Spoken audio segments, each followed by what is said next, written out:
শুরু হলো ভূত চতুর্দশী এবং কালী পুজোর নিয়মাচার। আগের দিন 14টা প্রদীপ আমাদের পূর্বপুরুষের নামে, 14টা শাক, সব কিছু নিয়মাচার মেনে পরের দিন কালী পুজোর আয়োজন শুরু করি। কিন্তু সকালবেলায় ঘটে যায় একটা অঘটন। আমাদের 3 মাসের বাচ্চাটি কিটিকে আমরা হারাই। ওর পেটে ইনফেকশন জনিত কারণে 105, গায়ে জ্বর ছিল। প্যারামেডিককে খবর দিয়ে ওষুধপত্র করা সত্ত্বেও আমরা সময় পাইনি যে বিড়ালের বাচ্চাটিকে আমরা বাঁচাবো। মাত্র 3 মাসের বাচ্চা ছিল। মন মেজাজ যথেষ্ট খারাপ, কিন্তু যখন ঠিক করেছি যে অঞ্জলি দেব, উপোস করে মায়ের আরাধনা যোগদান করলাম। সব কিছু নিষ্ঠা ভরে করলাম, আর এইটুকু প্রার্থনা করলাম আমার এই বাচ্চাটি যেন সব কষ্ট থেকে পরজন্মে মুক্তি পায়।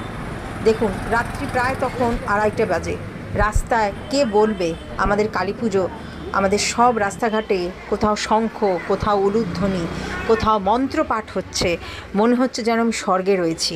বিশ্বাস করুন, আমাদের বাঙালি এবং আমাদের সনাতন ধর্মর জয় জয়কার সর্বত্র। সব পশু পাখিদের তুমি রক্ষা করো মা, সব শয়তানদের তুমি বিনাশ করো। জয় মা তারা।